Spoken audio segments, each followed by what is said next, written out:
Okay, it's setting itself up.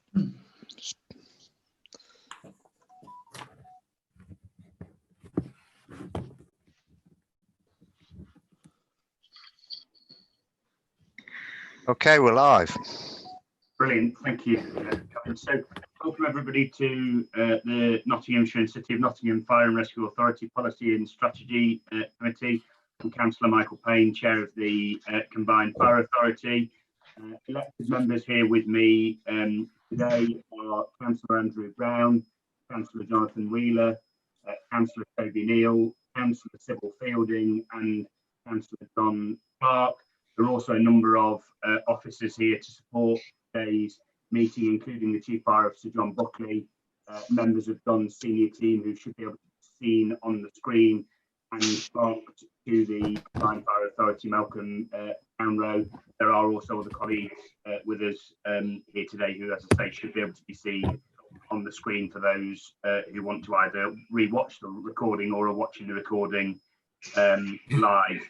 Just before we start the meeting, it's probably also helpful to point out, for accountability and transparency purposes, that residents will be aware that coronavirus has obviously had an impact on the way that a number of different authorities, including the Fire Authority, have been able to maintain their governance throughout the pandemic. And we've taken a decision to use the Policy and Strategy Committee, which is a cross-party committee of senior members of the Combined Fire Authority, to deal with a number of important items that would ordinarily be dealt with by the full Fire Authority. There is a paper on today's agenda which we will come to in detail that talks about future governance arrangements, and with a fair wind, if nothing else untoward happens with COVID-19, a plan to come together as full Fire Authority in a few short weeks from now, so that we can try and get back to some degree of normality. Okay, that's hopefully a bit of an explainer for people. So we'll move into the formal agenda item. Agenda item 1 is apologies for absence. None received from my perspective. Malcolm or colleagues from Constitutional Services, any notification of any apologies? No, there are no apologies. Thank you. Thanks, Malcolm. Item 2, declarations of interest. Any declarations of interest that members or officers need to declare? No? Okay.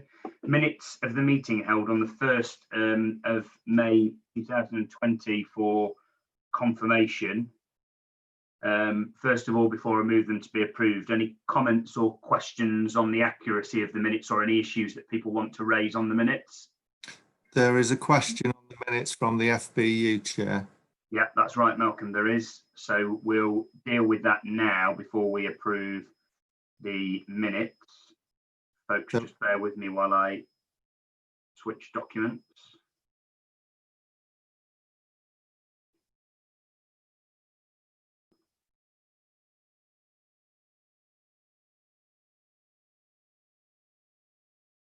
Okay. Would you like me to read out the question, Chair? You want to read out the question, please, and then I'll read out the response from the Fire Authority part. Yeah, so it's a question from the Fire Brigade Union. The FBU believe that decisions that affect our members, and this case potential redundancies, should be made in a public forum. This agenda item was excluded to the public and FBU. The Fire Authority must be open to public scrutiny and challenge when making decisions of this nature. Will the Fire Authority make this report public and commit to making all future decisions of this nature open to public scrutiny? And that's the question, Chair. Thank you very much, Malcolm. And just for anybody who is watching the recording or watching it back, the question specifically relates to item 29 on the minutes of the last meeting, which were May 2020, which is page 12, I believe, in the pack. So the response from the Fire Authority: thank you to the FBU for their question, the Fire Brigades Union. The authority fully appreciates the value and necessity of transparency. However, due to the very small scale of changes being proposed within the report, it would be possible to individually identify members of staff and therefore the decision to exclude the public was appropriate under the relevant areas of legislation. Notwithstanding this position, the affected employees and their nominated representatives were made aware of the contents of the report, and formal consultation will be undertaken in line with the service's policy. I would also point out that the service has an excellent track record in mitigating potential redundancies where possible, and I am assured by the Chief Fire Officer that all reasonable steps will be taken in these circumstances. I hope that that answer addresses the question from our colleagues from the Fire Brigades Union. Okay, are there any other comments or questions from members in relation to the minutes? No. People happy to approve the minutes as a correct record? Approved. Okay, brilliant. Thank you. Just bear with me. My screen has decided to cut off half of the agenda.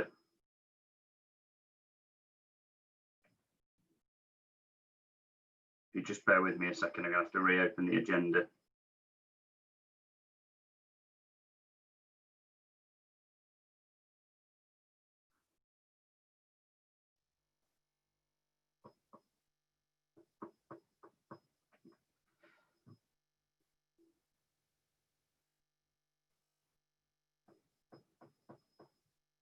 This is technology for you, isn't it?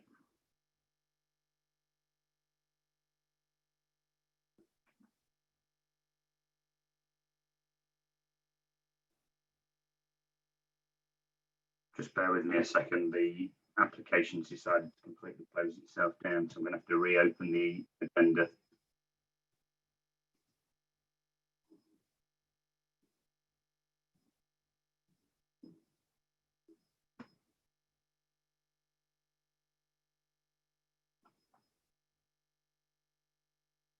Okay, I've got the agenda back up now. Okay, the next item on the agenda is agenda item 4, which is membership. And it's to note that Councillor Stephen Garner has replaced Councillor Stuart Wallace as member of the Fire and Rescue Authority as of the 11th of June 2020. People happy to note that report? Thank you. Item 5 is Chair's announcements. So a few brief things to say here. First of all, just to comment on joint commitment to improve workforce diversity, which has been signed by both myself and the Chief Fire Officer and representative bodies. Colleagues will know, elected members will know that the fire service is deeply committed to improving diversity in the workforce and indeed working with our diverse communities. And I think this joint commitment that's now been signed by, as I say, myself on behalf of the Fire Authority, John Buckley as the Chief Fire Officer and our representative bodies is another step forward in a firm commitment to continuing to meet the needs of our communities and make sure that we are relevant, reflective and representative of our local communities. So I think it's another proud step forward in terms of improving diversity in Nottinghamshire Fire and Rescue Service. But I think it's fair to say, and John would echo this, that we're not complacent and we're always keen to go one step further and improve where we can. I know there have been some helpful contributions from elected members in recent months in that regard. Just a brief note on fire safety consultation. The government has launched consultation on fire safety this week, and the Chief Fire Officer will be responding to ensure the observations of the service are put forward. The bill essentially takes forward Dame Judith Hackett's review of building regulations and fire safety, and a draft has been published to allow for consultation before formal parliamentary scrutiny. And of course, elected members will be kept informed about the service's response as and when that is filed in relation to that consultation. A brief note about Her Majesty's Inspectorate Constabulary for Fire and Rescue Services. The Inspectorate has indicated that it is seeking approval from the Home Secretary to undertake a thematic inspection of all fire and rescue services, specifically relating to the response to the coronavirus pandemic. If approved, formal details will be communicated to the service and members will be informed as well. A note on firefighters' pay consultation. The Deputy Chief Fire Officer, Craig Parkin, and I attended meetings hosted by the national employers as part of the National Joint Council to seek opinion on the pay rise for firefighters. our view is that we recognise that pay for firefighters needs to be properly addressed, but any increase above the 2% we have budgeted for here locally in Nottinghamshire would need to be supported by government, or it would have a direct impact on our ability to deliver services. And I think I've said clearly before, and I'll say here again, and I said in the consultation, would urge the government to give serious consideration to centrally funding any increase above 2% and voice that view on the consultation event. And I know that view was also voiced by my colleague, Deputy Chief Fire Officer Craig Parkin. A very brief note on the government's intention to review the model around police and crime commissioners. This has come out in the last day or two. The minister responsible for the fire service, Kit Malthouse, has announced a review of the police and crime commissioner model this week, with an element of focus on fire reform. When more information is available, the Chief Fire Officer will bring further information forward for elected members. A note on up and coming members seminar, subject to approval later in this meeting, there will be a virtual members seminar held at the Rising of the Fire Authority meeting in September, and a formal agenda and further information will be sent out to members nearer the time. Some important information about the Memorial Garden at the joint headquarters that's currently underway between ourselves and police colleagues. The Memorial Garden at Sherwood Lodge, supported by both the fire service and the police service and their workforce representative bodies, will be formally opened in the very near future, and elected members of the Fire Authority will be invited to attend as soon as details are finalised. Appropriate measures will be in place to ensure those wishing to share the celebrations will be able to attend safely. And just finally, on Chair's announcements, a brief note of thank you on behalf of the entire Fire Authority and indeed the service to our colleague Ian Pritchard, who's on the call with us. This will be Ian Pritchard's last Fire Authority meeting before retiring in August. Ian's worked for us since 2009, latterly in the temporary role of Assistant Chief Fire Officer, and colleagues will have heard me say previously on this call just how supportive Ian has been in a variety of roles that he's played here in Nottinghamshire Fire and Rescue Service, not only to the service, but to the communities we serve in Nottingham City and Nottinghamshire, and also to the wider combined Fire Authority. Ian's a quiet man, a diligent man, not somebody who pushes himself to the front for plaudits and thanks. Somebody who has worked very, very hard, who has brought a considerable amount of experience from the private sector into the fire service and to us as elected members on the Fire Authority. And certainly, and I think I speak on behalf of the authority when I say that as a lay elected member, I found your experience, your wisdom, your calm advice and your diligence to be very, very, very helpful. Certainly some of the tricky issues that we've been dealing with recently, which you've been leading us through, not least the coronavirus pandemic, but also issues in relation to some difficult issues around sale of a particular part of the Fire Authority's governance. I think you've steered us through in a very steady way, and I know that the contribution you've made in relation to the wider estate and facilities of the fire service has been hugely welcome by our communities and by our staff. And certainly I know John has been very pleased with the support you've given him as Chief Fire Officer. So on behalf of the entire Fire Authority, again, a huge thank you. And on behalf of the communities of Nottingham and Nottinghamshire, a huge thank you to the public service and the experience that you brought to public service. And I really, really hope that you enjoy your retirement. And I hope that you'll stay in touch, Ian, because you'll always be a colleague and a friend of the fire service, and you'll always be welcome back anytime to come and meet with us and offer us your advice from time to time as well. So on behalf of the Fire Authority, thank you very much, Ian, to you. Thank you, Chair. Okay, anybody else like to say anything in relation to Chair's announcements? No? Item 6 on the agenda is in relation to authority governance, which I made a brief reference to earlier, essentially how the authority governs itself in light of the coronavirus pandemic. It was a supplementary agenda item which has been circulated within plenty of notice, and elected members will have had a chance to read through it thoroughly. So I'll invite the Clerk and Monitoring Officer, Malcolm Townrow, to introduce and speak to the report. Thank you, Chair. Essentially, this report builds on the arrangements that were agreed at the Policy and Strategy Committee on the 1st of May. You'll be aware that that meeting was streamed live on YouTube, and since that time it's had 270 viewings. So that has ensured that there has been transparency of the government's arrangements. This report sets out the roadmap going forwards to ensure that that transparency remains, but equally we have regard to the fact that the virus is still with us, but sets out proposals for virtual meetings and also gives us the ability to hold meetings in person should that prove appropriate. So in the report itself, there are a number of recommendations going forwards. So the first one is to approve a fire authority meeting on the 11th of September, by a virtual Zoom meeting, but that will only include essential reports to the authority. And at the rising of the meeting, we're suggesting there should be an informal exchange between members of the authority and the Chief Fire Officer and his team.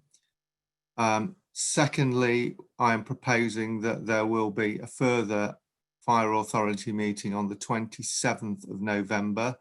The chief purpose of that meeting to approve the audited accounts by the deadline of the end of November, which we have to do for statutory reasons. Moving forwards, I'm suggesting that we move to bring back committee meetings with effect from the beginning of 2021. And in paragraph 2.5 of the report, you will see I've set out the details of the meetings, although I would draw your attention to the fact that I have built in the ability to hold a Policy and Strategy Committee meeting in November year, should it prove necessary. Other than that, Chair, I think the report is fairly self-explanatory, but if members do have any questions, I'll be happy to answer them.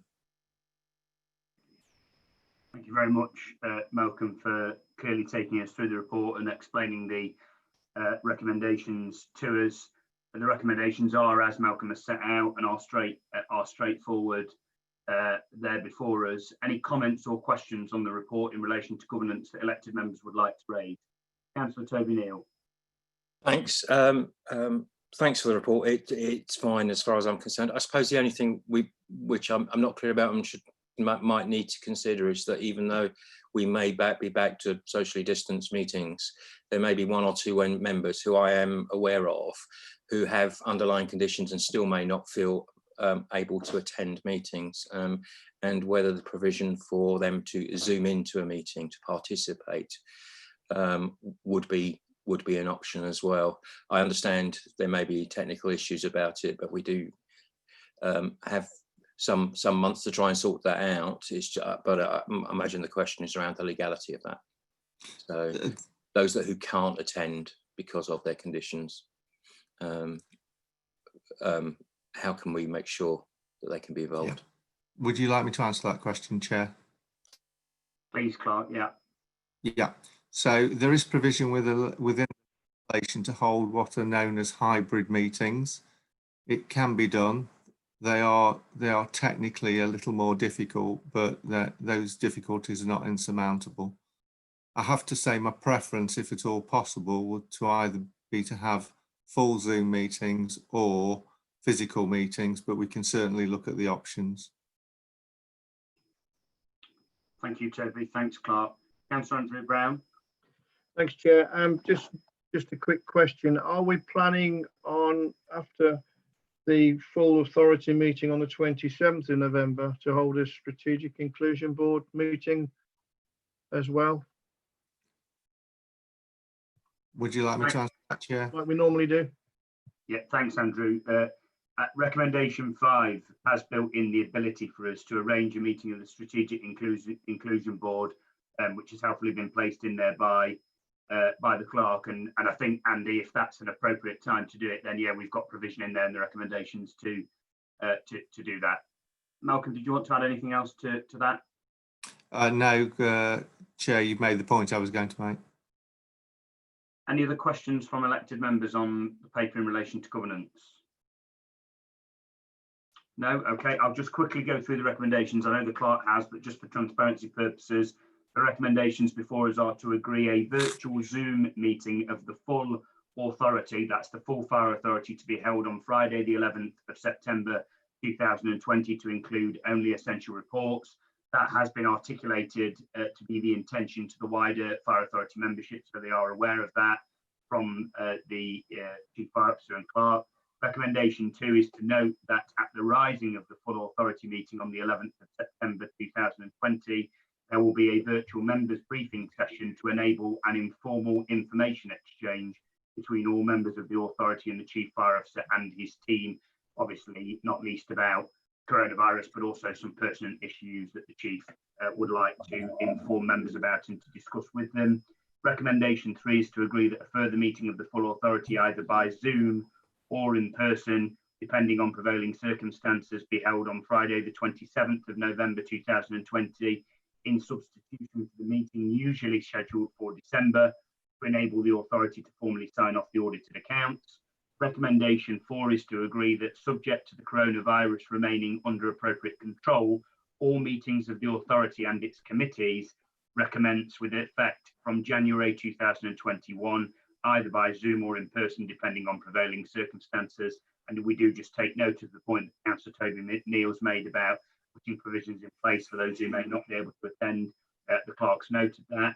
And that the meeting dates set out in paragraph 2.5 of the report be agreed, which are there before us. And the final recommendation 5 is to request that, when considered appropriate, the Chief Fire Officer, following consultation with the Chair of the authority, seek to arrange a meeting of the Strategic Inclusion Board, either by Zoom or in person, depending on the prevailing circumstances.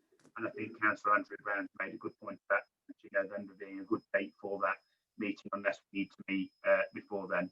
I'll move those recommendations. Are our colleagues happy to approve those recommendations? Agreed. So they are formally agreed. Malcolm, do you need to do a roll call vote, or are you happy for, given this is being recorded on video, for us to just indicate by thumbs up on the screen, or do you need to do a roll call vote on these votes? Provided it is clear that people have voted for the recommendations, then I'm content. Perhaps what I ought to just quickly do then, Malcolm, is, because we've got Councillor Clark on the telephone, can't see him on the screen, is I will, when we come to a vote, just quickly go round the members. So just for transparency purposes on those recommendations, Councillor Fielding, for, against or abstention? For. Thank you. Councillor Jonathan Wheeler? For. Thank you. Councillor Andrew Brown? For. Thank you, Andy. Councillor Toby Neal? For. Thank you. Councillor John Clark? For. Thanks, John. And it's a 4 from me as well, Malcolm. So that decision is unanimous. Okay, back to the agenda. And the next item on the agenda for us is the 2019-2020 revenue and capital outturn. I think we do have a question from the Fire Brigades Union on this report, Clark. Do we need to take the question first, or should we allow Becky to introduce the report first?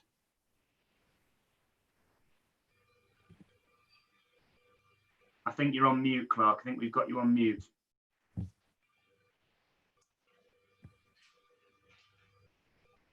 Sorry, Chair. I can read the question now if you wish me to, if that's helpful. That's fine. We'll deal with the question from the Fire Brigades Union first, and then we'll introduce Becky to speak to the report. So this refers to page 14 of the report, Revenue and Capital Outturn 2019-2020. The service has underspent on whole-time wages and overtime by a considerable amount. However, the whole-time ridership continues to suffer due to large numbers of vacant posts. Many appliances continue to ride at minimum crewing levels due to budget restraints. Will the Fire Authority commit to spending all the whole-time budget and earmark enough overtime budget to ensure appliances are crewed at levels? Thank you very much for reading that out, Malcolm, and thank you to the Fire Brigade Union for your question, specifically in relation to the revenue and capital outturn for 2019-20. So the response from the Fire Authority is as follows. In relation to the 2019-20 underspend referenced on page 14 of the report, it is recognised that this equated to just 0.34% of the allocated budget, with considerable funding redirected to support overtime. The service routinely utilises overtime to support the crewing of appliances, but this must be balanced with the appropriate use of contractual hours already made available for the cover of sickness and other absences, an area where performance still needs to be improved, and I would ask that the Fire Brigades Union continue to support the Chief Fire Officer in this regard. Within the current year, the FBU will be aware that officers are working hard to maintain the operational establishment through on-call migration, transferees from other services, and a whole-time firefighter recruitment campaign. Furthermore, short-term measures are being utilised to offset the delay in recruitment caused by the pandemic, including on-call staff working additional shifts, overtime to cover substantive deficiencies, and a continuous drive to improve sickness cover performance within the contracted hours already made available. Appliance availability and operational cover has remained strong over recent months, and I am assured by the Chief Fire Officer that these measures are appropriate to support the ridership going forward. Once again, I hope that answers the question from the Fire Brigades Union, and I'll invite Becky, I think it's your report, to speak to the report. Thank you. Thank you, Chair. Okay, so during the year, this is the provisional outturn for 2019-20. We had a budget of £42.7 million, which required reserve support of 1.2 million. And if you remember, members requested that we tried to make some in-year savings so that we reduced the requirement for those general fund reserves. So we've worked diligently throughout the year, and we're looking at an underspend position on the budget of £600,000 during the year. So that leaves the requirement of general fund reserves to 603,000, if you'll see in the table 1 in 2.3.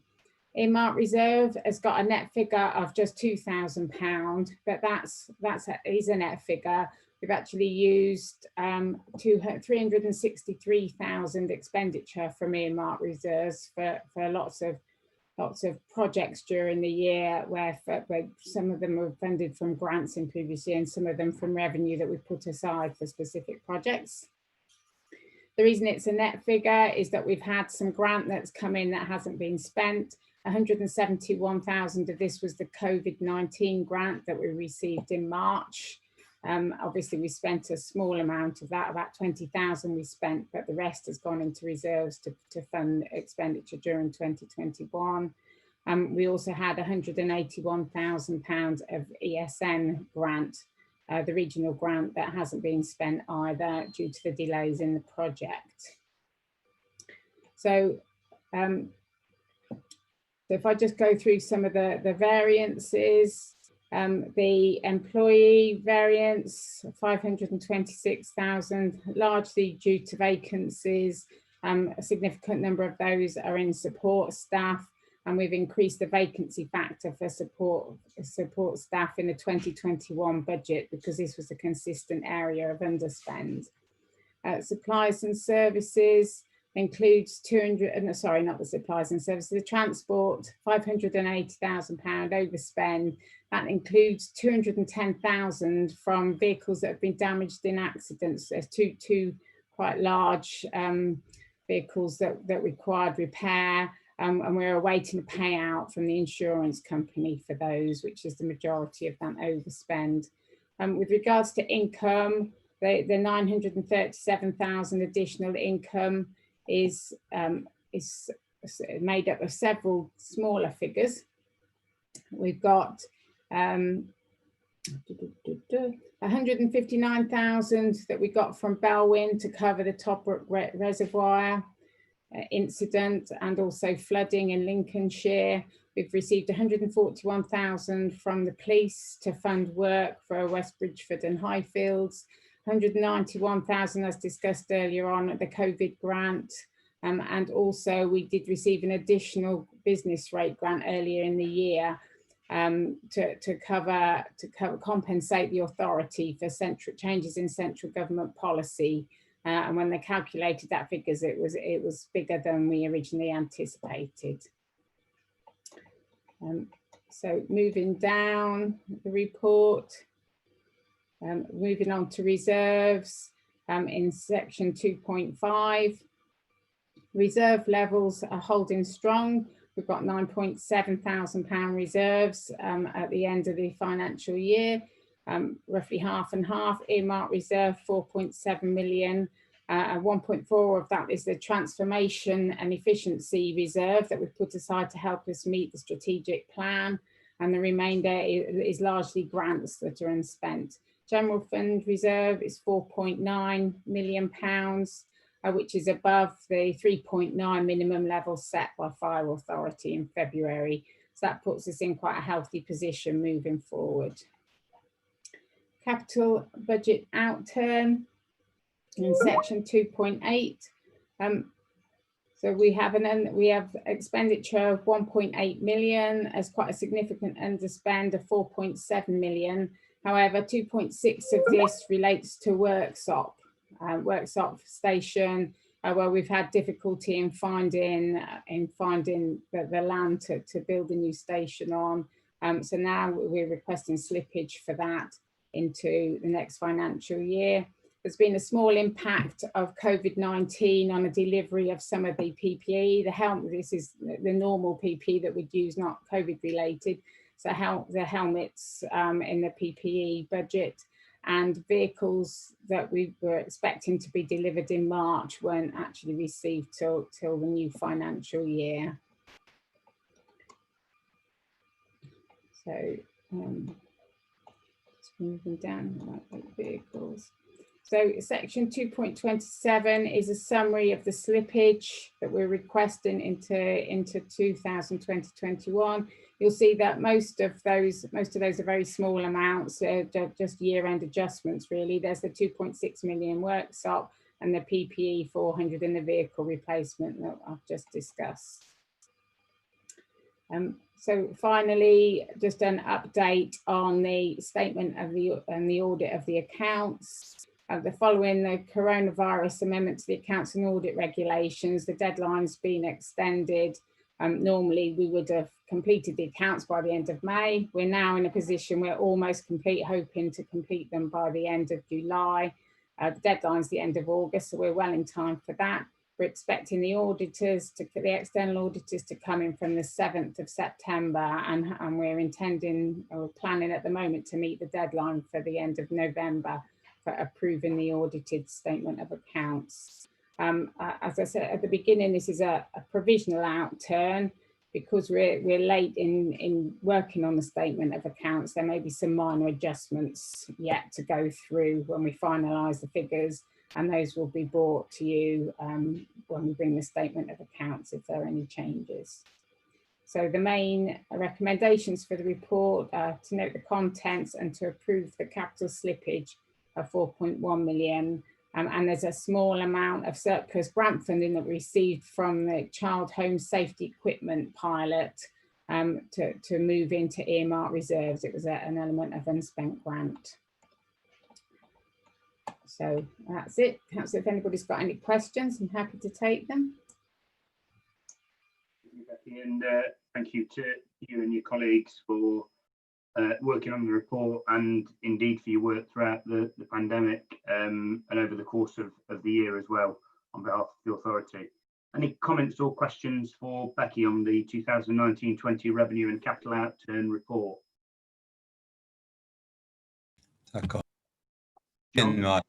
Sorry, yeah, I think, yeah, kept dropping in and out. Yeah, I mean, it's so straightforward and it's so easy to read, so I'm not going to go over it again.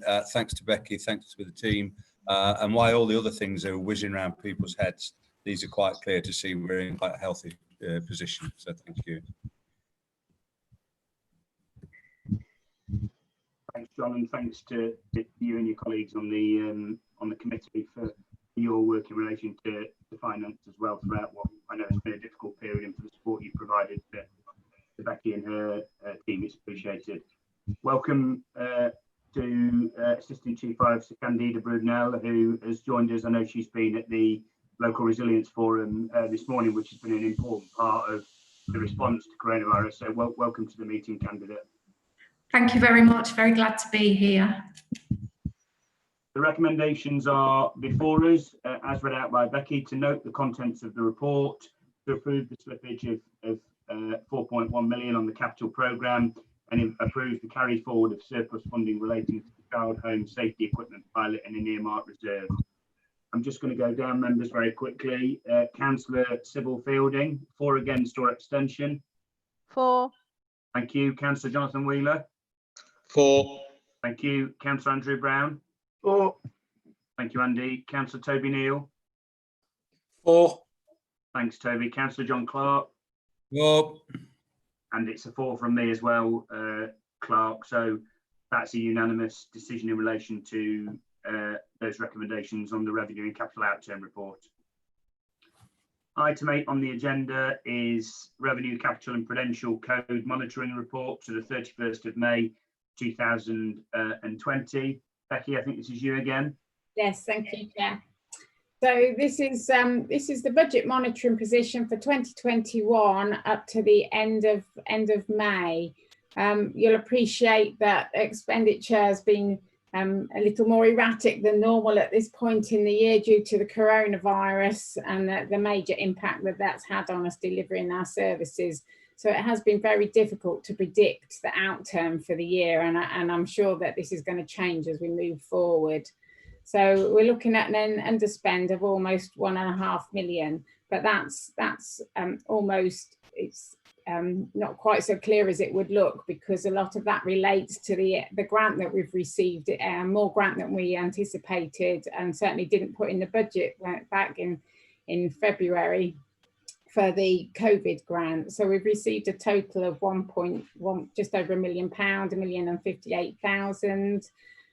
So we've allocated about 510,000 of that, and then the rest of it is showing as an underspend at the moment. So your variance on that relates to the COVID-19 grant, leaving just under £1 million underspend of the normal budget that you set in February.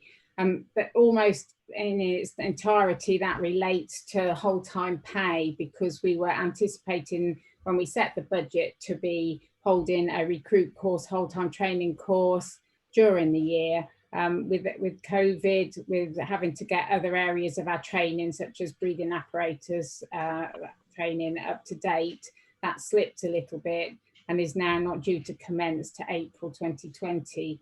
Now, obviously, this has all been happening during the early part of this year, and we know that we're still now left with an issue, as the question that we received from the FBU indicated, that we're holding quite a lot of vacancies on whole-time pay, and we know we need to invest quite a substantial amount of that money back into to holding up the whole-time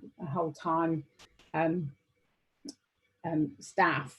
So we've allowing for overtime, and we're also looking at other options such as bringing in some on-call staff, to try and bolster up during the latter end of the year when we know we're likely to have some issues. So we're working on that, and once we've developed plans, then we will be bringing those forward, and I anticipate that you will see that level of underspend drop quite significantly later on in the year as we pull those things through. So 2.14 government grants. This is showing you some of the areas that we've been spending the COVID funding grant on. Mostly relates to ICT equipment and additional software to allow home working and online work and virtual meetings to be held. We've got some additional PPE, not significantly, because obviously we hold quite a lot of PPE for frontline staff anyway. And there's cleaning materials, and we're also anticipating that we'll be doing appointing some additional staff to help us catch up on some of those areas of work that we've not been able to undertake during the year, such as the safe and well visits. where we weren't able to get into people's houses earlier in the year. Those have now commenced again, but we're trying to bolster that up later in the year with additional staff. Also, we're finding that we're needing some more business continuity support to help us through the pandemic. So we're looking at investing some further money in that area.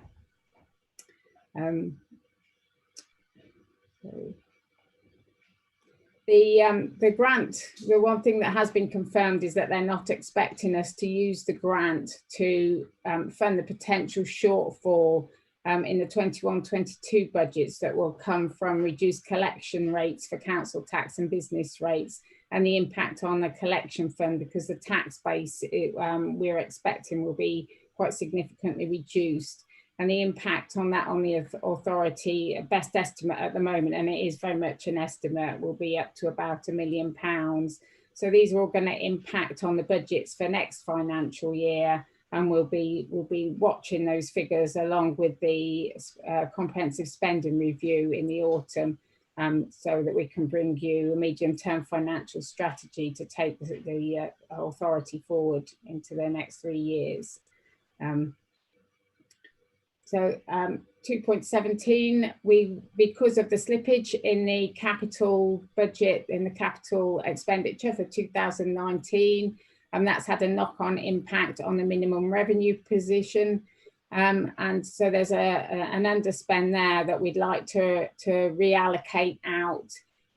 Some of it, 37,000, sorry, that's not £37, that should be 37,000 in that bullet point 2.17, is to fund the purchase of fire hoods. And we have found out yesterday that we have actually received some grant for this, but I'm not quite sure exactly how much yet. So we will be looking at that. So there might be a little bit more in there. We need to work out what we need to do with that. Operational equipment, there was an error. We took some money out of the budget mistakenly when we set the budgets, and we'd like to use some of that to be underspend on the minimum revenue provision to correct that position.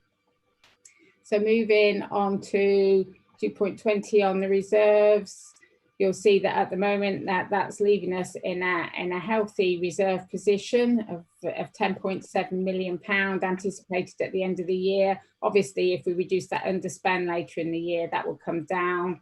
And it's comforting to know we've got that with all the uncertainties going forward. Capital programme.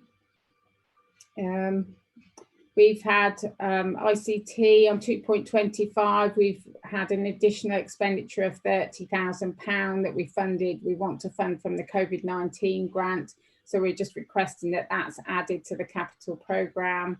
2.28, workshop station, as a knock-on result of the issue with the land. We're proposing that we slip some of the funding from this year. If you remember in the previous report, we slipped 2.6 million into this year. So it's unlikely that we've left the budget in the region of over £5 million.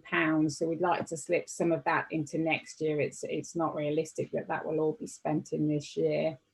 Then 2.30, the command support unit, we wish to update that. We have the funding from that sat in an earmark reserve. It's grant that we get from national resilience purposes. So we'd like to add that to the capital programme as well. Moving on to the prudential code and 2.31. If you remember at the meeting on the 1st of May, we asked for some of the prudential limits to be increased to help us deal with COVID, with the uncertainties. We were concerned at the time that there might be a cash flow impact. In reality, that's not happened, and we're sitting comfortably within the original indicators that were set in February. But obviously, we'll monitor that in case there are any changes going forward. So those are all sitting well within the limits that we've set.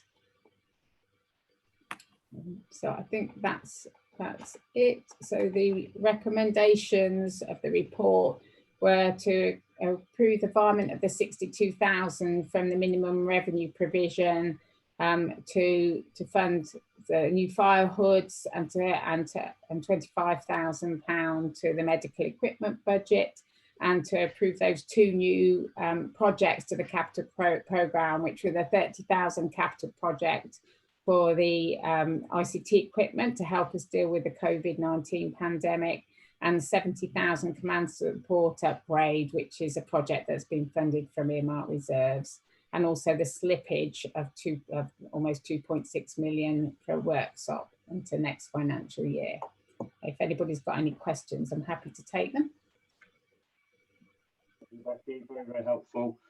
Just for elected members and transparency purposes, 2.5 of the section 2.5, progress 2.5 of the report should of course read April 2021 is when the recruitment will commence.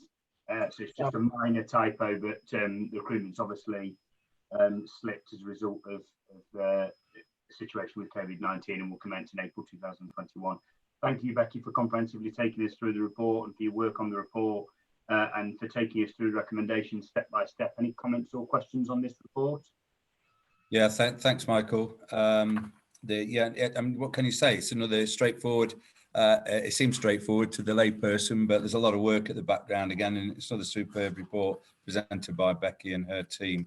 I would imagine that there are some fire authorities and some local authorities in the land would like to see a set of figures like this, because there's a few struggling. But thank you very much to all involved. Thank you. Chair, can I just ask again? I mean, echo Councillor Clark's point. And this is just a point of interest. 2.16, where it estimates the numbers of loss of income from the from council tax and business rates. Where have those numbers come from? Is that just a so 750k for council tax and 200k for business rates? How's that been estimated? I'm liaising very closely with the district councils and council and county council and projections that they're providing back to CLG to create those figures. So they're the figures that we've been directly given from the districts. But I will say that there is trying to work out the whole impact of COVID-19 on collection and council tax base at this early stage. Those were based on May figures, so they're going to change, I would imagine, as well as we move on. But we don't know which way yet. Depends on whether we get any further lockdowns. So they're best estimates at the moment, and they've come from the districts themselves.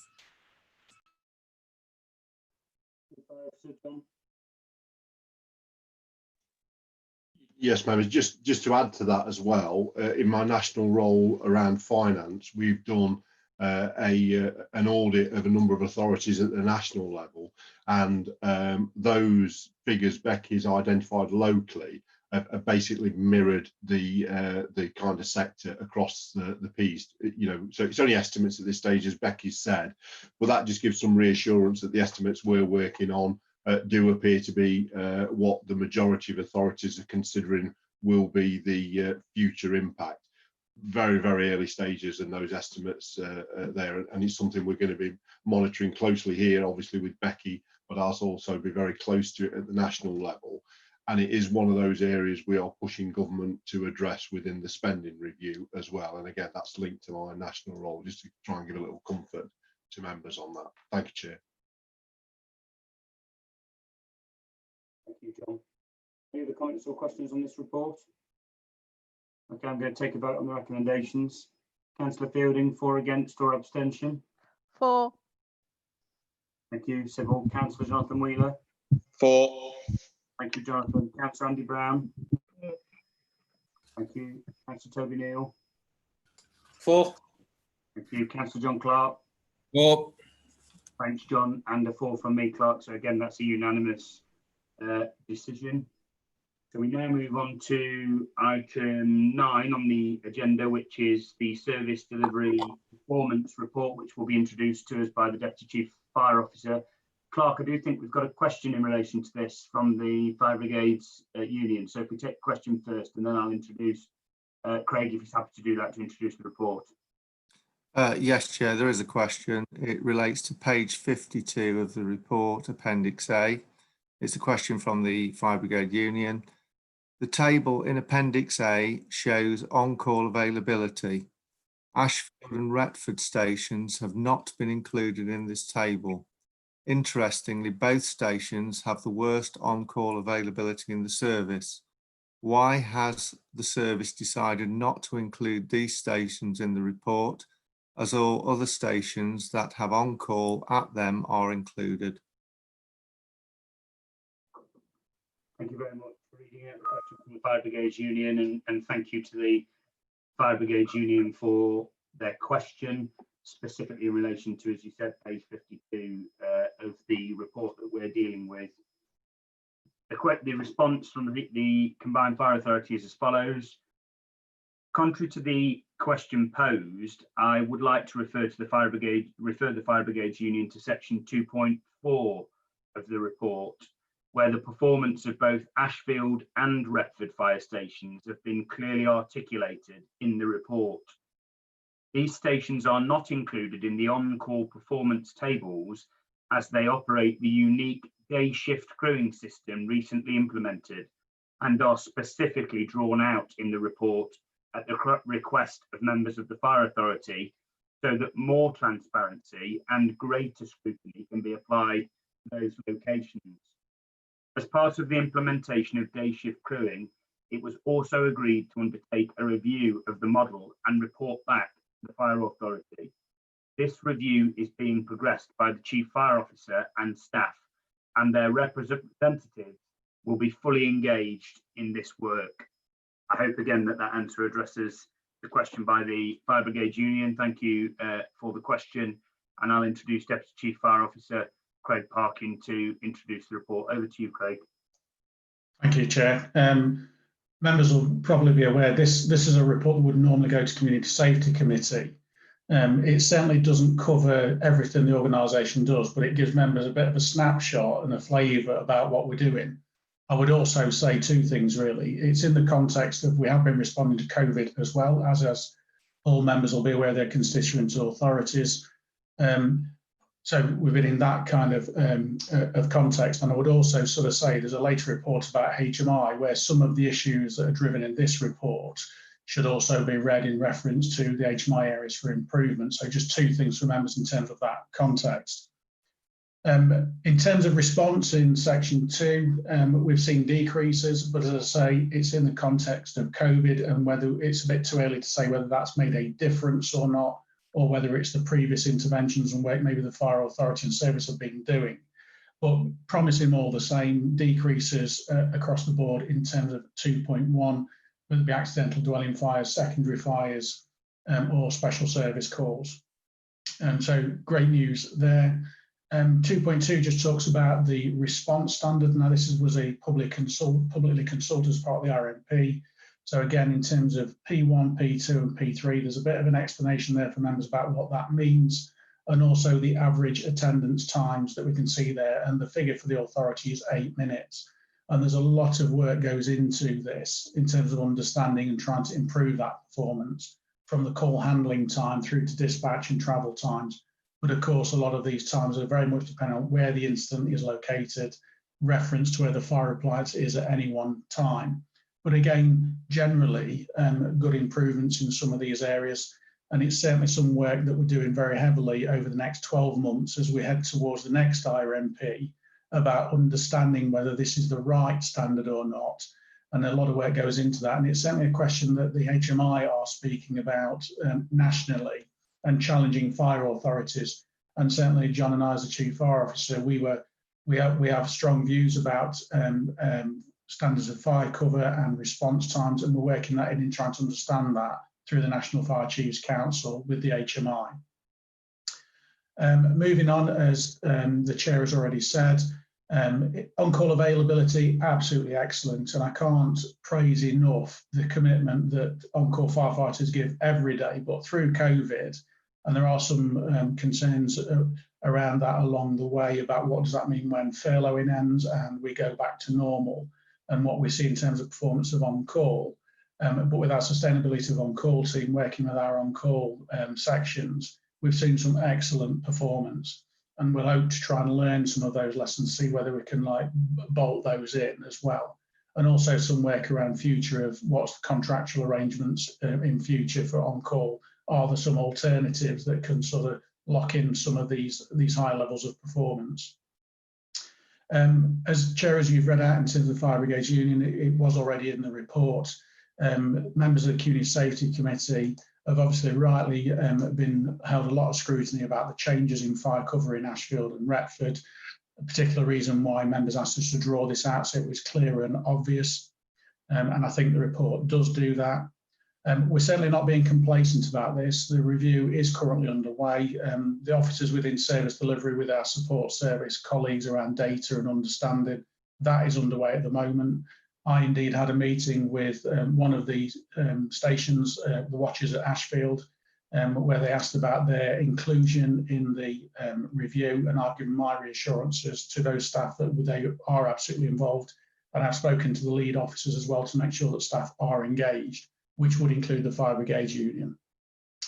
But as you can see there, really good in terms of first appliance, certainly no complacency on our part. We knew this was going to be difficult in terms of providing 2 on-call appliances, because we know the difficulties of getting on-call from communities anyway. But lots of work going in there in terms of supporting that.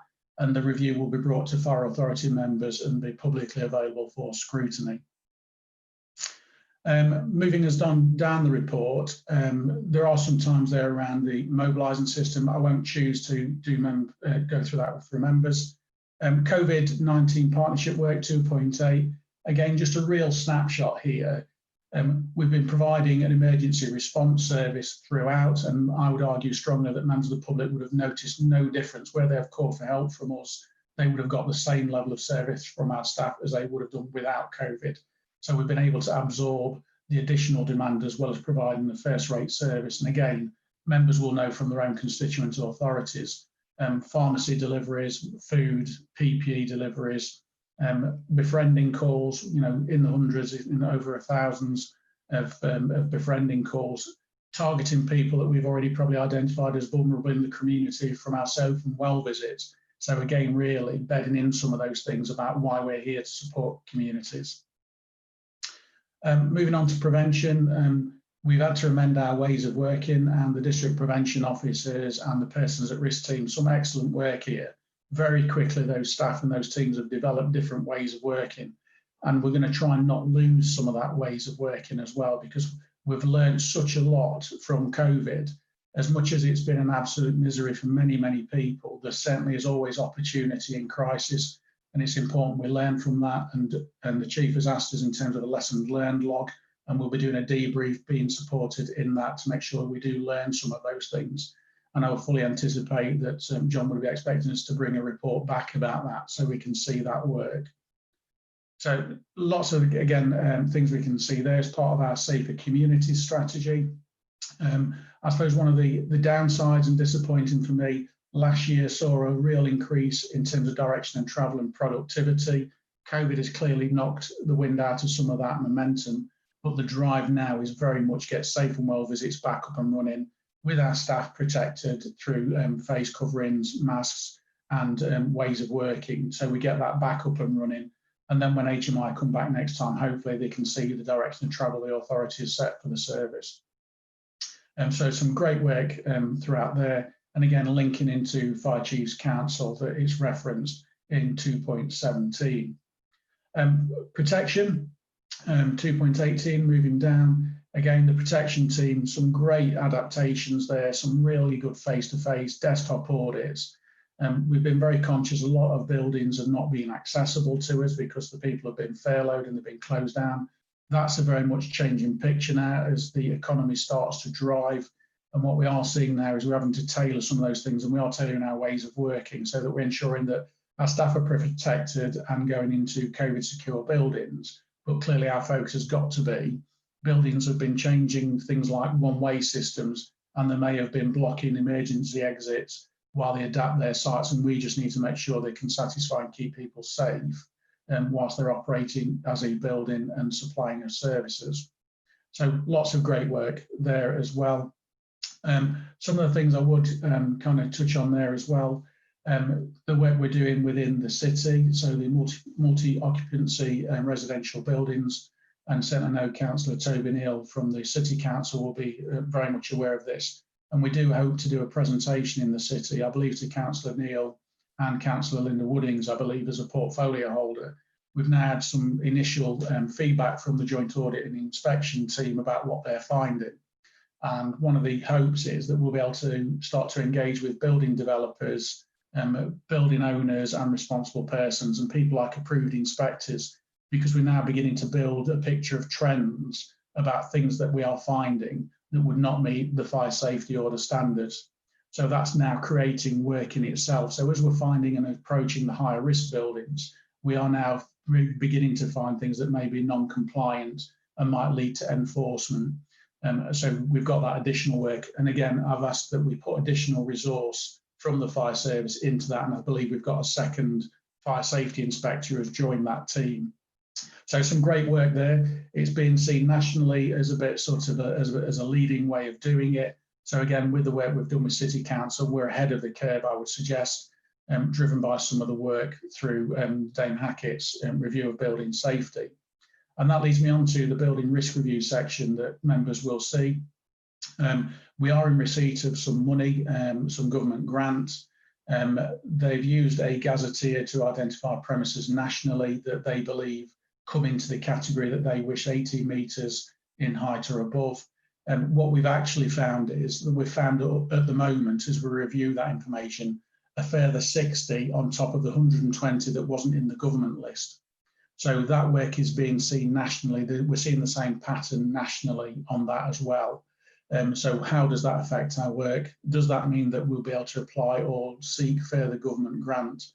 And we're trying to see whether those grants are going to be locked into the base budget, because as members will be aware, we can put this money in for 12 or 18 months, but the work is not going to go away as buildings are developed, built and refurbished over time.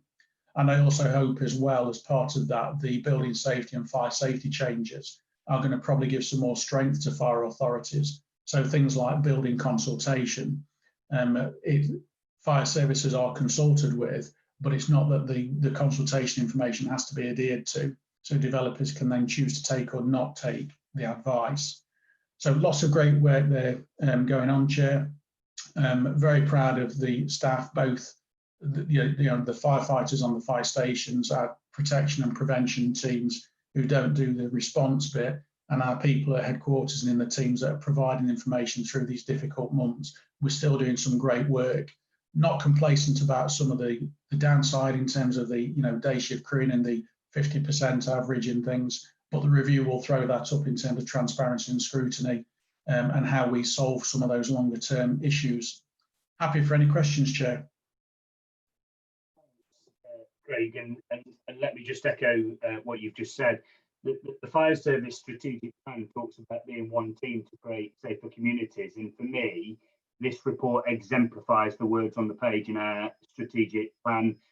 As we know, our colleagues on the front line, and indeed the colleagues you referred to, Craig, in the HQ and in what sometimes I think is called the back office. Actually, I would call it the engine of the service that helps to run the front line in terms of those people who often run into danger to keep people like me and others in Nottingham and Nottinghamshire out of harm's way. And I think the whole team, one team at Nottinghamshire Fire Service, should be very proud of the way that it's stepped up to the plate and responded, led by very ably by the Chief Fire Officer and the senior team, but our frontline colleagues right across all the service areas, which includes, of course, our firefighters, I think should be very proud. I mean, some of those figures there, 5,800 food parcels, 1,500 medicines to households, 843 befriending calls to our high-risk residents, moving around medicines in the medical trials for the vaccine for coronavirus,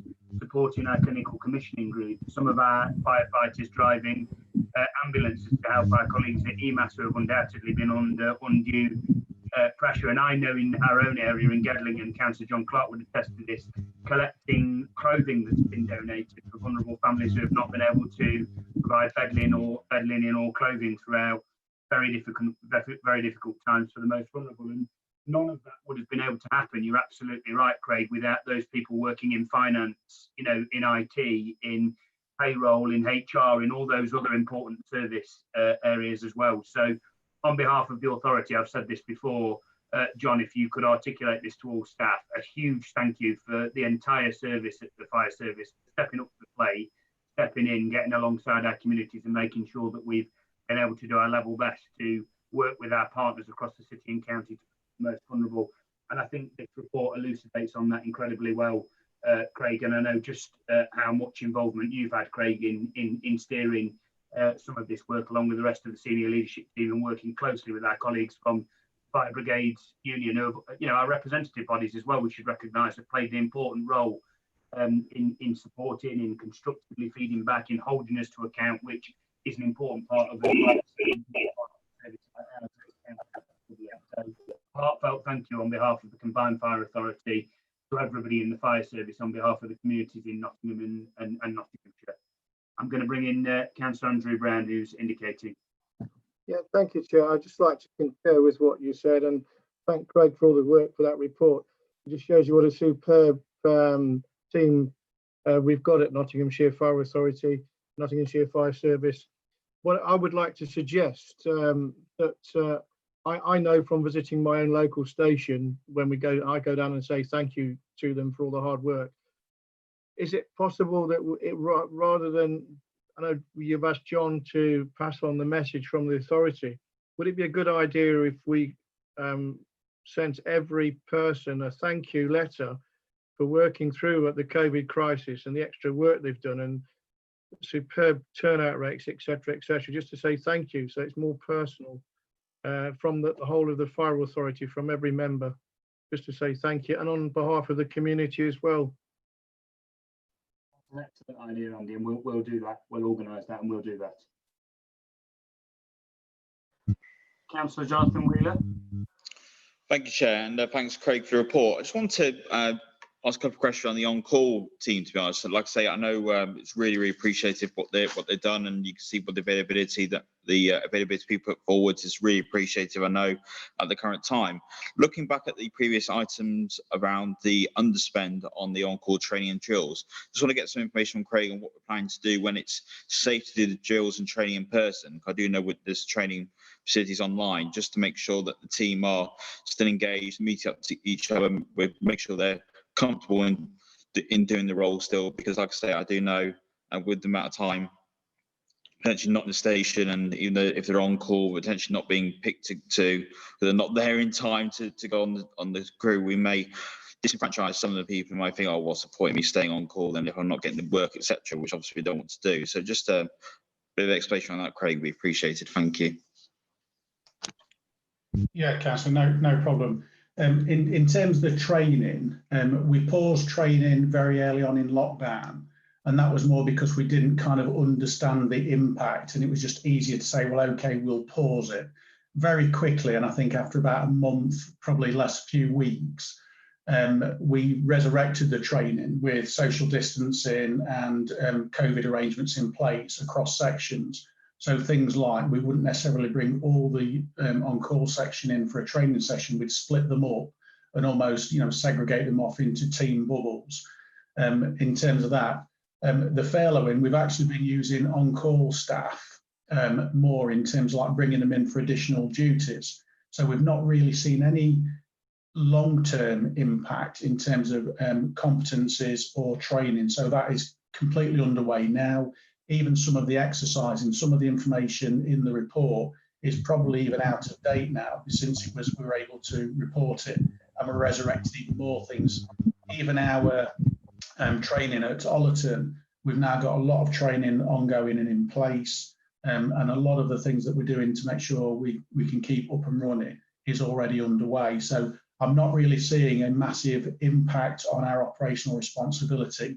What we may see is where people need to revalidate some competencies through a course, that might be slightly delayed.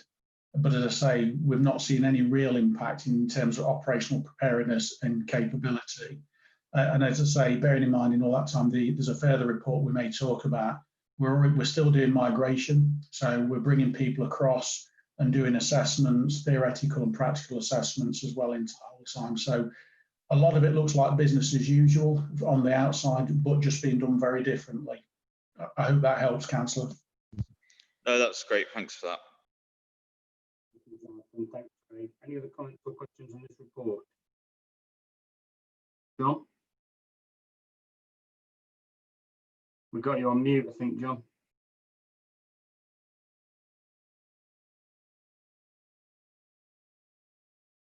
You're on mute, I think, John. It's showing you on mute.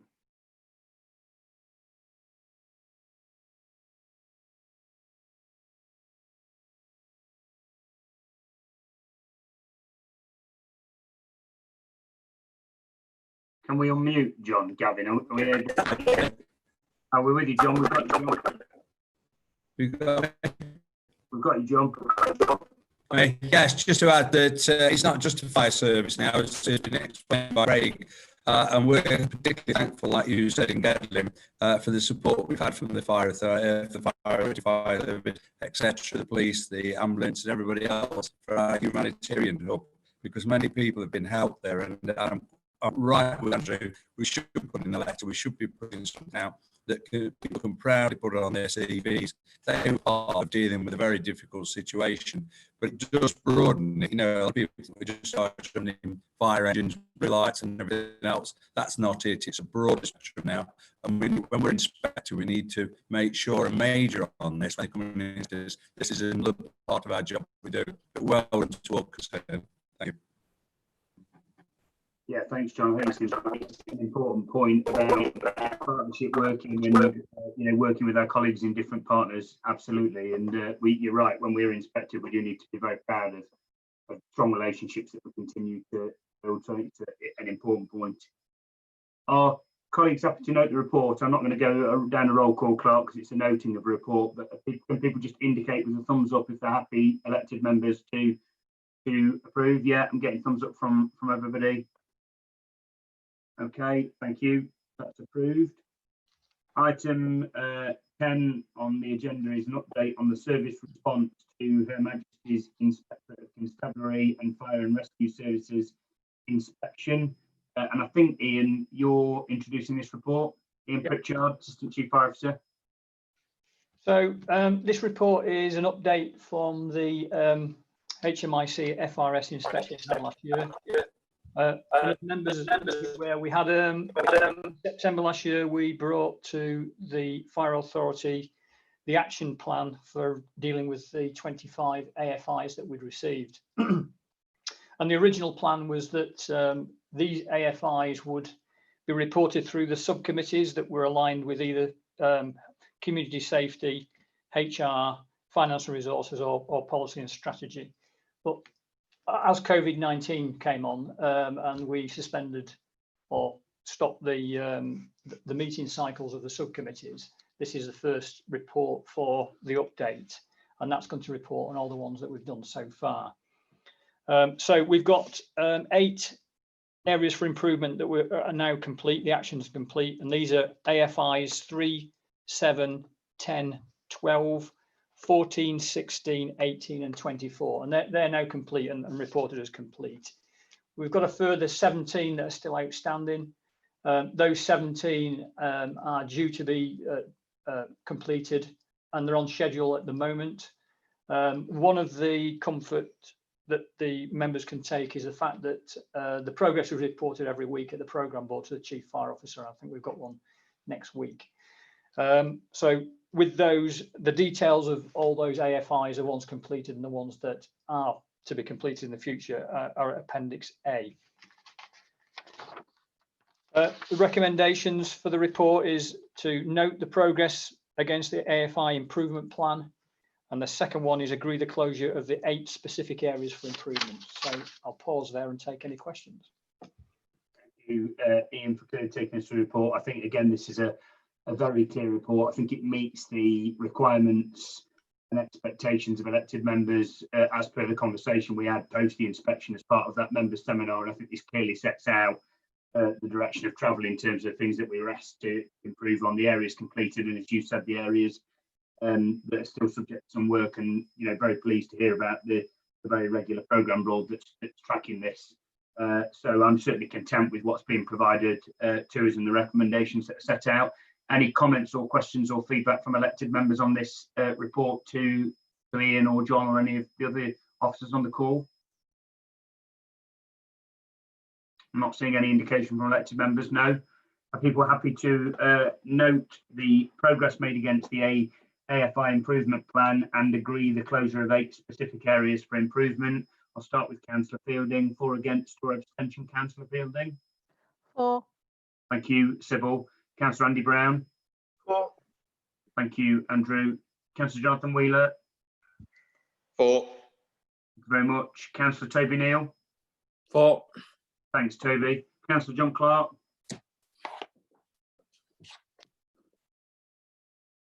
Give me a thumbs up, John. I think I'm struggling with your sound, John. Just give me a thumbs up so I can see on your screen.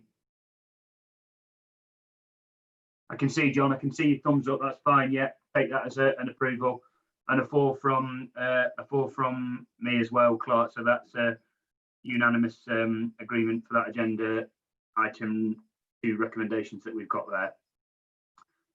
Item number 11 is shaping our future organisational health update 2020. I think this has been. I think this has been by Chief Fire Officer Craig. Could you hear me, Craig? I think this has been introduced by you, this report, isn't it? Item 11, shaping our future organisational health update 2020. Is this your report, Craig? Yeah, sorry, Chair. I was just really distorted then in terms of the sound. Yeah, I think we're just struggling a bit with connection, I think. Yeah, thank you, Chair. Yeah, this is something that we like to bring so members can see about the kind of more the cultural journey that we're on. And if I'm honest, this is probably the one that the fire and rescue services sector gets the most criticism on about its culture. And certainly since I've been part of the principal officer team working with John, it's been very much our focus about organisational development. And what I would sort of say, a bit like my previous report, was try and read this in context of what the HMI found about us, and certainly what the HMI's toolkit for inspection looks at in terms of effective, efficient, but also the people element. We believe we're very strong in the people element in some areas, and I'm looking forward to HMI coming back actually, so we can demonstrate some real progress in these areas. So this is again a snapshot across the organisation about to members give some reassurance. And again, if you're on the inclusion board and HR committee and such like, you'll know in a little bit more detail some of those things. So some of the things that we've done quite heavily, there's a new PDR system that's now in place for staff. One of the parts of that is that staff apparently through the HMI process were unclear about the link of their personal objectives through to the broader IRMP. And certainly the PDR process now is we're getting some pretty positive feedback about the structure and how we've designed it, and people appear to be doing it. And we can run very quick reports now about how many staff have actually had PDRs, and the manager of managers can dip in and see that making sure that objectives that are being set for individuals does actually align to the corporate objectives. So for example, John has done my PDR. I then have a discussion with my line reports and make sure there is some continuity in those objectives that were set for individuals to meet the objectives of the service. So PDR well underway. We'll obviously do a review of that. That should answer some of the questions from HMI when they come back in as well. And hopefully our staff will be able to triangulate what we believe is happening is the experience that they are actually receiving when their managers do a PDR. What we would say though is we've got a really big drive through the behavioural framework, which is the next section, around one-to-ones and the behaviours we expect, not only from our staff, but also what we expect of our managers in terms of good behaviour and negative behaviours. And indeed, we're starting to use the behavioural framework as part of recruitment and selection on some occasions, just to see if it does work properly. So for example, candidate may or may not know, we used some elements of the behavioural framework through the recruitment selection process the authority went through to appoint candidate. So that's in place, it's attached as part of the appendices for this report, Chair, as is the next section around joint commitment to improve workforce diversity. We were really pleased with the last whole time recruitment process. We've set targets very similar to what we achieved in terms of actual performance in the next whole time recruitment process. And lots of work is going in around positive action, doing it differently because of COVID-19 and the restrictions that may provide. But we're putting a lot of effort in terms of improving workforce diversity. And as the report might start pointing out, we're trying to put more and secure more resources to focus on that. Positive action all too often is seen as a recruitment tool, not something that needs to be done day to day as part of the DNA of an organisation. And that's certainly something I'll be working with Matt Sismy and Tracy Crump, Head of HR and Organisational Development, to see how we can expand that further. But certainly, Chair, thank you for your support and member support around the improvement and the declaration that's attached. It does mean a lot and really sets the tone for the workforce about what we expect. And it also has generated a really big conversation around what we expect from our staff in terms of their openness and trying to generate discussions around groups that may be lesser represented in the organisation. So kind of moving down, I've talked about positive action, which is 2.15, and it clearly some of the success there. We're trying to, if not equal, surpass that next time round. What I would like to do in particular is pick out on the Black Lives Matter issue. That's generated some, for me as a citizen of this country, but also a leader of this organisation, some very challenging moral questions, you know, of what I see in our society and our organisation, how it reflects society. I've had the privilege to be in a BAME staff discussion forum some weeks ago, where all our BAME staff were invited on that discussion forum. And it's clear and obvious of the strength of feeling that if you are from a Black or Asian minority community, some of those things that are within public sector environments that are really challenging the culture, some of those things are going to be perceived, but some of those things are absolutely real to some of our staff. And we've got some work to do in that. So I've got another staff call next Friday with our BAME staff. They're all invited. The invite will go out today, where we're going to circulate the revised BAME action plan. Now, it'll be the first work group that will see it is our BAME staff, not even ESG, the Equality Steering Group, have seen it yet. I think it's important that our BAME staff say, is it something they can see will have an impact on them? But I think the other thing is, well, we're trying to encourage staff to generally to have a conversation in the workforce. It appears very difficult for some white staff to talk about Black and Asian minority issues. And I think that's because they're worried about getting in trouble. So one of the big pushes I've got is to make sure the environment is, they are confident to have discussions that they feel really uncomfortable about without the fear of disciplinary action. Clearly, there is an issue if we've got people that have too strong an opinions that don't accord with the values of society or this organisation. We'll be clearly having to have a different conversation. But at the minute, it's made us refocus and re-energise this area. And I just wanted to really pick out this section, Chair, in this report. So not in terms of wanting to labour it, but we've got some work to do. But I think we are going in the right direction, but it's going to take long-term commitment. So things like, where is the opportunity and where is the talent spotting? If you're a Black member of this organisation, if you're a Black firefighter, can I have the same aspirations as a white firefighter without having barriers put in place? And again, I know white privilege has been discussed, but this is certainly an area that has generated really, really strong feeling. And I'm pleased I've been able to take this opportunity really to emphasise it as part of this report. Okay, moving us on then. We do a lot of 360 feedback now as well in terms of senior leaders and middle managers. That is proving really useful about trying to develop and understand how managers can support their staff by their staff telling them how their manager is perceived to operate.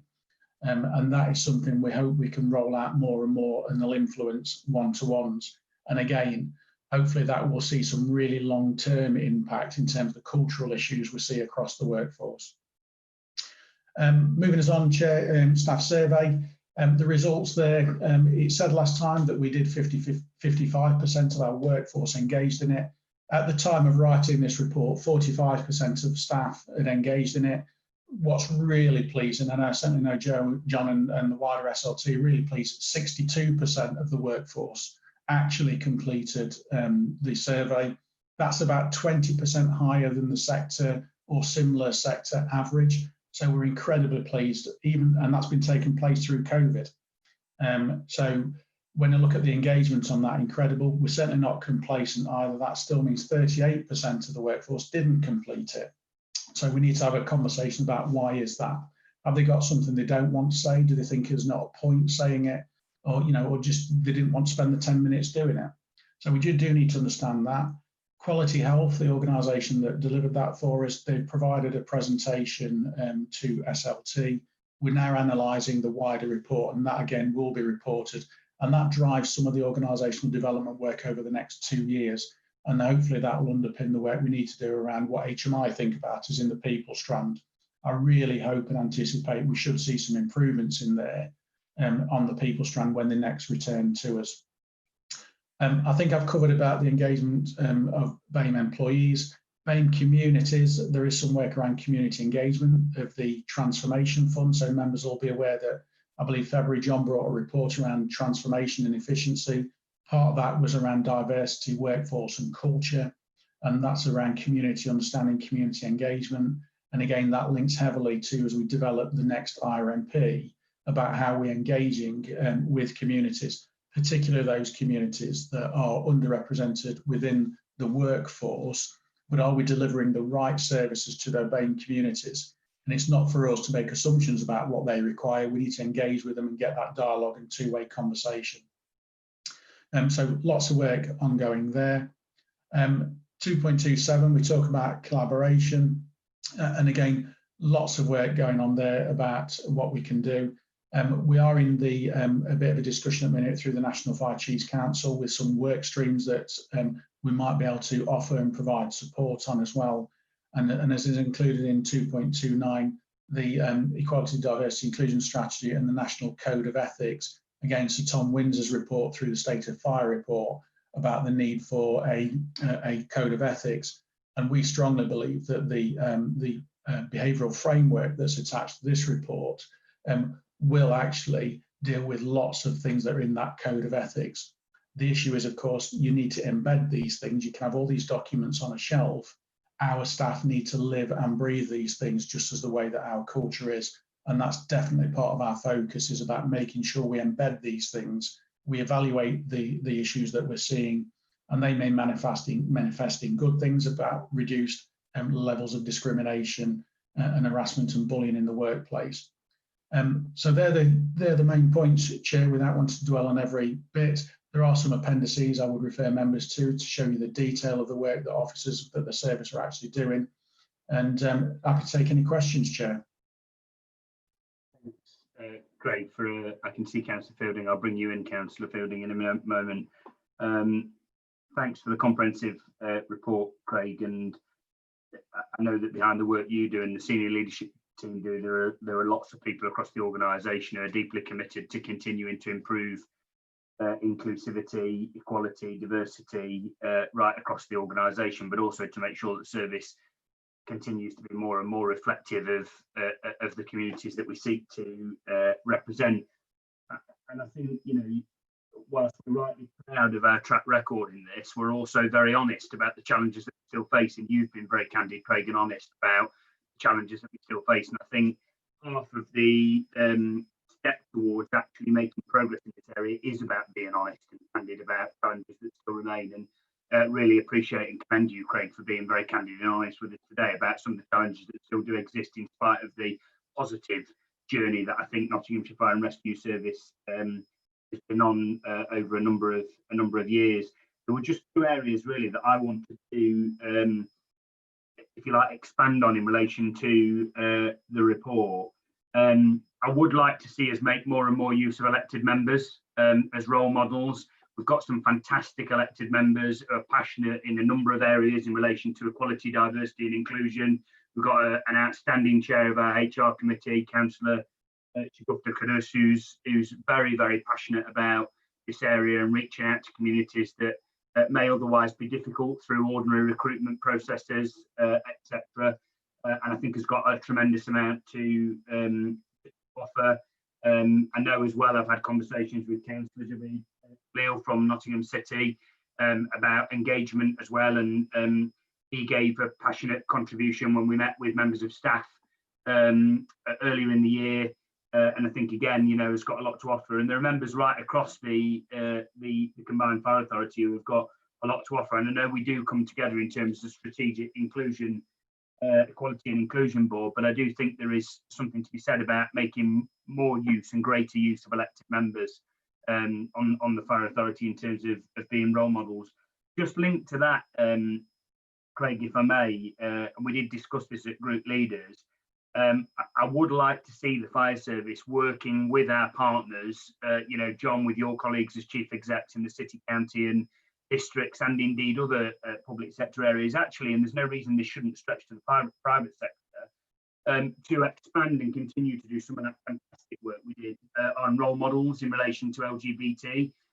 I think we need to be doing a similar piece of work around our ethnic minority communities, our BAME communities across the city and county, using some of the role models within our NFRS and those other organisations I've talked about, for those individuals to talk about their own experiences and talk about why, you know, a career in the fire service, whether that's as a firefighter or whether that's working in finance or HR or aspiring to be a future chief fire officer or an assistant chief fire officer or a deputy chief fire officer, is absolutely an opportunity and an option for them, because I think it's powerful, Craig, as you said, for people to hear from people who they associate with in terms of their sexuality or in terms of their religion or their race or the community that they live in and the organisations and communities that they're involved in. So I certainly would like to see us sort of push a little bit further in those two areas. I think there's more work that we can do in those two areas, but I think it's a really positive report, a candid and honest report about the challenges,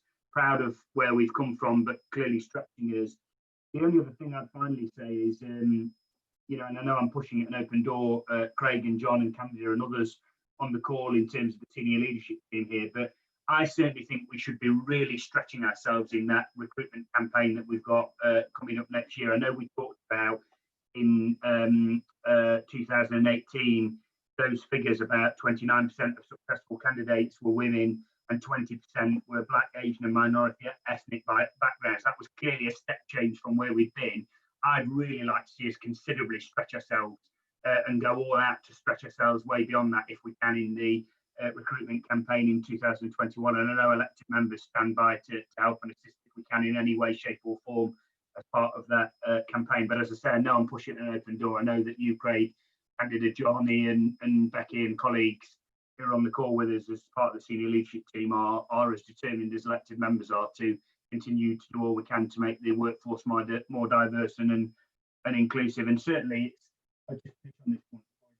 It's been an eye-opener for me, really, and very helpful to hear the first-hand testimonies from colleagues in the service as we've sat down as elected members and just provided a safe space for people to talk about their own experience in whatever role they've got in the service and hear about their experience and the issues they face, the challenges, but also the support they've had and the friends they've built and the ways they have worked through tackling some of those structural inequalities that still exist in society, as you've talked about, Craig. It's certainly been an eye-opener for me, and I've learned a lot from those conversations, and certainly the authorities continue to having, you know, it's determined to continue to have those conversations and to listen intently to people's own experiences so that we can do more to improve the service.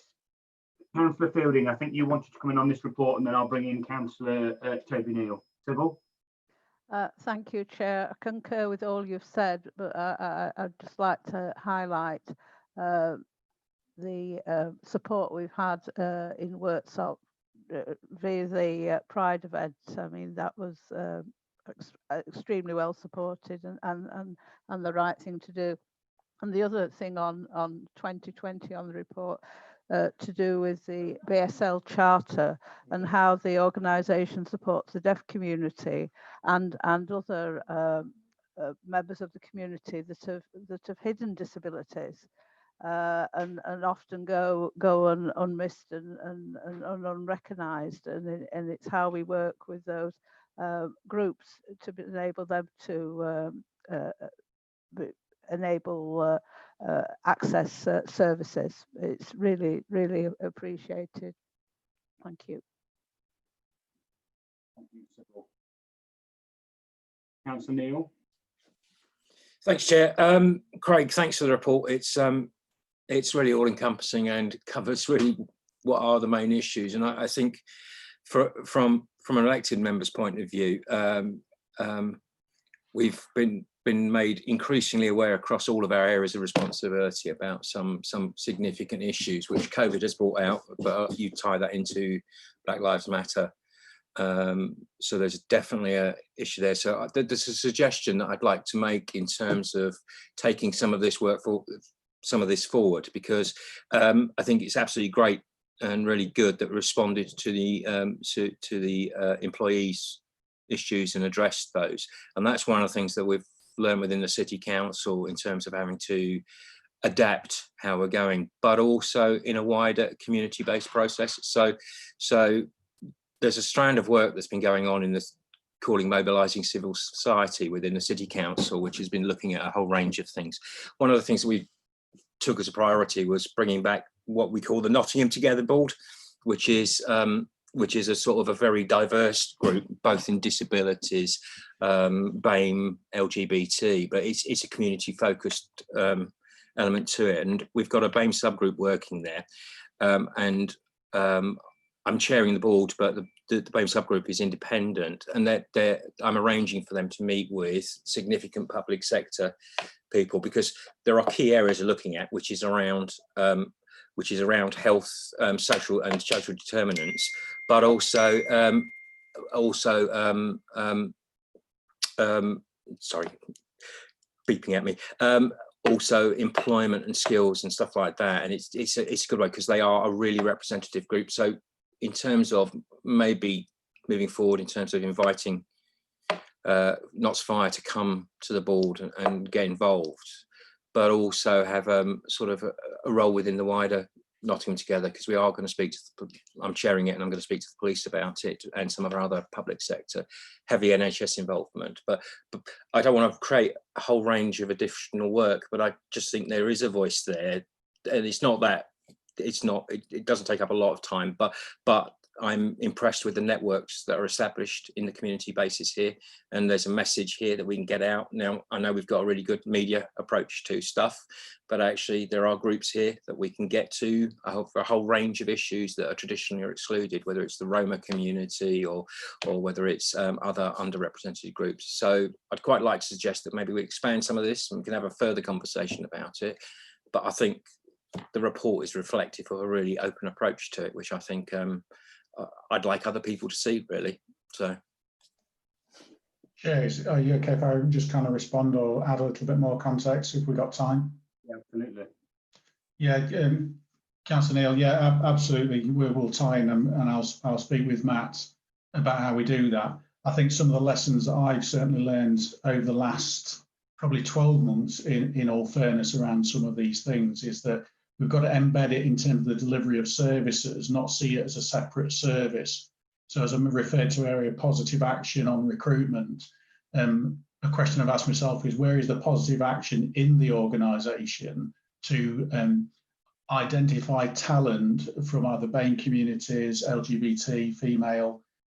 So some of that issues about how we do business, and also how do we put resource into these areas. You know, we'll resource a fire appliance, and we focus all our time and resource on the fire appliance as it turns out. I think we need to have a look and see how we can develop some of the work we do about getting communities to want to be part of us, that actually reflect communities. And I think that is certainly an area I'd be looking personally to see some improvements in, and actually embed as mainstream. And I think that's part of the conversation that the wider workforce needs to have some confidence about. And I often use the expression, sorry for colleagues, is that, you know, my challenge to all my colleagues and staff is, what did you do last week, last month and last year as part of this? And what's your plans next week, next month and next year? As opposed to, oh yeah, as a secondary issue, what should we do? So that again, certainly not complacent, a lot of work to do, but I believe we've got the right commitment. We just need to channel some of that. So in our prevention and protection work, for example, how are we doing positive action as we deliver a safe and well visit. And that's certainly something I've spoken to Matt and Area Manager West about. How do we embed some of that work so we don't just deliver one service, we do a number of things in one experience that we have with residents around the city and county. So lots of work to do, and that's going to require some resources, but hopefully we can sort that over the coming months. Thanks, Craig. Well, I don't know what your advice is here, but I wonder whether it's worth, given the significance and importance of this report, it's worth just capturing maybe as one recommendation the points that Toby's made, and also the point I've made around investigating some work around NFRS taking, a lead, working with our partners around role models, particularly in relation to BME, but actually other areas. So actually, this report I think is important for us to just note. I think it's important that we capture some of the members' feedback. So I don't know whether you're happy and content with that, John, as an approach, that we maybe just note the report, but also have an extra recommendation on there if the clerk can assist around, agreeing to liaise with the Nottinghamshire, the Nottingham Together Board, with a view to partaking in that, and being involved in that. But also to exploring the options around working with our partners about, expanding the work on role models around particularly BME community, but the wider diversity agenda as well. I don't know whether elected members feel that captures the gist of what's been said. People content with that as an approach? Yeah, Malcolm, can you knock that into a form of words? Is that, John, are you content with that? Craig, you happy with that? Yeah, absolutely. Malcolm, did you get the gist of what I said?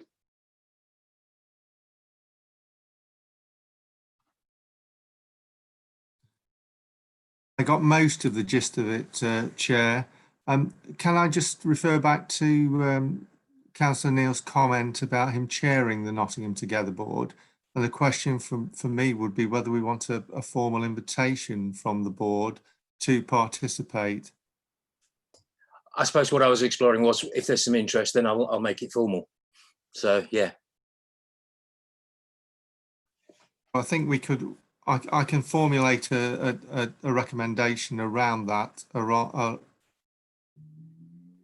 formal invitation from the Nottingham Together Board to agree to participate in the work of that board and to expand the role of the authority. Sorry, could you just articulate the further points you made, Chair, because I lost you at points. Yeah, and also I think I think in name it's the Chief Fire Officer, but we recognise it's the Chief Fire Officer and his team, and the Chief Fire Officer to explore opportunities around the role models, the work that the fire service has done on role models, particularly in relation to the BAME community, Black and minority ethnic community, working with our partners across the city and county. I think, Chair, if we can agree that in general terms, then we'll work up for the minutes. Yeah. Is that okay with you, Jane? Yeah, fine. Yeah, we can do that. I'll leave that to you and John to agree. I think John caught the gist of what I'm saying. Okay, so with that additional in principle recommendation, which the clerk and chief will make sure is worded up for the minutes and provide to Jane or one of her colleagues for the minutes, and with the recommendation to note the progress made in the organisational development and inclusion agenda, I'm just going to go through members to get their approval. We'll start with Councillor Fielding. For, against, or abstention? For. Thank you, Sybil. Councillor Andy Brown. Thank you, Andy. Councillor Jonathan Wheeler.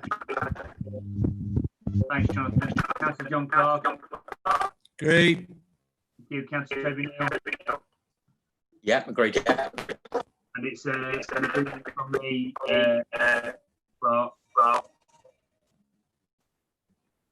Gavin, can you just mute? Oh, that's it. Yeah, you've done it. An agreement from me as well, Clark. So that's unanimous agreement on those recommendations. Okay, item 12 is the collaboration update, and I think this is being presented by Ian. Yeah. Okay, this is one of the regular updates we've got for our collaborative efforts, and this is along our collaboration strategy that was agreed in September 2018. The there are a number of collaborations that we've got which are now business as usual. That includes the joint fire control with Derbyshire. We're now doing some joint procurement with the police. Police are using the bunkered fuels on our stations, and the police are co-located at a number of our fire stations, including Highfields, Carlton, Eastleigh and London Road. And all this is dealt through the collaboration governance, which is through the strategic collaboration board and the collaboration delivery board. So just moving on to the report itself, and the first one is a joint headquarters. You'll probably be aware that the building contract was tendered and it's now been awarded to Henry Brothers Midlands, who are actually started on site already. I've got a little bit more of an update later on that. West Bridgeford Police and Fire Station, that was delayed slightly through the effects of COVID, but we're expecting that now to be ready for the beginning of August, which is the move-in date, and that'll be subject to the completion of the works. The ambulance station at Hucknall, which is now a tri-service station, so we've got police, fire and ambulance operating out of there. That has been operating now for some time. Hucknall Fire Station has now been vacated and we're fully operational out of that station. The opening of the official opening was delayed slightly, or will be delayed because of COVID. It was due to be opened in March officially, but that'll be rescheduled at some stage. Prevention activities, they've again been affected by COVID, so we've had a slowdown on that, so they're on hold. The rural intervention collaboration, there's been an appointment of a dedicated new chief inspector, so that will start happening shortly. Road safety, again, and joint cadet, those are ongoing and will continue. Child referral and joint home safety operatives, there's some business cases coming forward to look at those and how we're going to operate with the police with them. We've got some what are termed as emergency planning and resilience, and that's access to our stations by the police so they can use our jet wash facilities to clean the cars and use some of the facilities on station. We've got more stations dotted around the county for their staff to use if they need to use it. And the joint drone, which and I've had first-hand experience of this at the Langer fire incident, where the police arrived and we used the drone to assess the fire as it was developing. So that's the main update for collaboration. I'll take any questions. Very much, Ian, for the comprehensive report. We're asked to note the report. I'll bring in Councillor Andrew Brown, who's indicating. Yes, thank you, Chair. Just one question, Ian, if I may, on the road safety, the Nottinghamshire Road Safety Partnership Strategic Group. Nottinghamshire County Council received an invitation for a member to join that group, and I was appointed last year. As yet, I've not had an invitation to any meetings. Has there been any, or are we still on hold? I think it's probably on hold at the moment because of COVID-19. Because it's one of those things that it's been, people have been focused on other things, and I think we've just missed out on doing the meeting. So, but I will note it and I will pass that down to Damien West. Craig? Yeah, thanks, Chair. Just to come back to Councillor Ann, I've met with Deputy Chief Constable Rachel Barber a week and a half ago now. We talked about the road safety and the strategic partnership, Councillor. So it's definitely our intention to try and get a meeting, virtually or otherwise. One of the things that we're waiting for, the police are looking in terms of their roads. They're doing a review based into the work around what they do around roads policing and what have you. So we're hoping that work is concluded and then we can get a meeting together for the strategic board. So it's not gone away at all, because I'm conscious with the joint letter and yourself has kind of put forward. So it is on its way. I just need to try and get us to pin down a time where we can get it done. Thank you, Craig. Any other comments or questions on this report? People happy to note the report? Seeing a thumbs up from everybody. Okay, that report is noted. Thank you, Ian. we now move to item 13 on the agenda, which is exclusion of the public. To consider excluding the public from the meeting during consideration of the remaining items in accordance with section 100A subsection 4 of the Local Government Act 1972, on the basis that, having regard to all circumstances, the public interest in maintaining the exemption outweighs the public interest in disclosing information. So we will now move into exempt and closed session. I'll ask Gavin to take relevant action in relation to the technical side of the meeting. Yeah, just bear with me then, guys.